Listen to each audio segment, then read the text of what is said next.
दो राजाओं में युद्ध हुआ। विजयी राजा ने हारे हुए राजा के किले को घेर लिया और उसके सभी विश्वासपात्र अधिकारियों को बंदी बनाकर कारागृह में डाल दिया। उन कैदियों में पराजित राजा का युवा पंडित और उसकी पत्नी भी थी। दोनों को किले के एक विशेष हिस्से में कैद कर रखा था। कैद खाने के दरोगा ने उन्हें जाकर समझाया कि हमारे राजा की गुलामी स्वीकार कर लो, नहीं तो कैद में ही भूखे प्यासे तड़प तड़प कर मर जाओगे। किंतु स्वाभिमानी मंत्री को गुलामी स्वीकार नहीं थी, इसलिए वह चुप रहा। दरोगा चला गया। इन दोनों को जिस भवन में रखा गया था उसमें 100 दरवाजे थे। सभी दरवाजे पर बड़े बड़े ताले लगे हुए थे।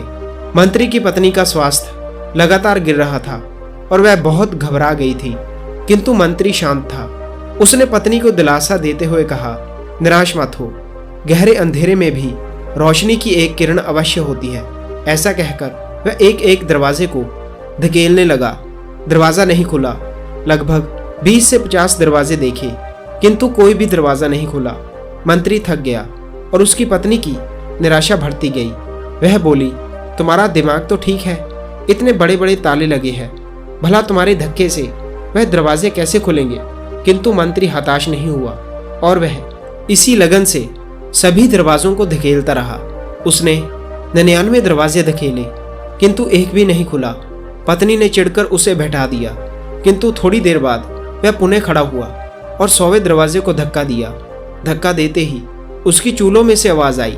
मंत्री को अनुमान हो गया कि यह दरवाजा खुल सकता है। उसने दोगुने उत्साह से दरवाजे को धक्का मारना शुरू किया और थोड़ी देर में वह दरवाजा खुल गया। उसकी पत्नी बोली, अरे ये कैसे खुल गया। मंत्री ने शांत भाव से उत्तर दिया, इसीलिए कि जिंदगी में कभी सारे दरवाजे बंद नहीं हुआ करते। आशा का द्वार हमेशा खुला रहता है। उस दरवाजे से निकलकर मंत्री और पत्नी कैद से आज़ादी पा ली। सो दोस्तों, किसी भी स्थिति में आशा नहीं छोड़े। आशा की प्रतिकूलताओं से लोहा लेने और उन पर विजय प्राप्त कर उपलब्धि की राह आसान बनती है। इस कहानी में इतना ही। मिलते हैं हम लोग अगली वीडियो में। तब तक के लिए धन्यवाद।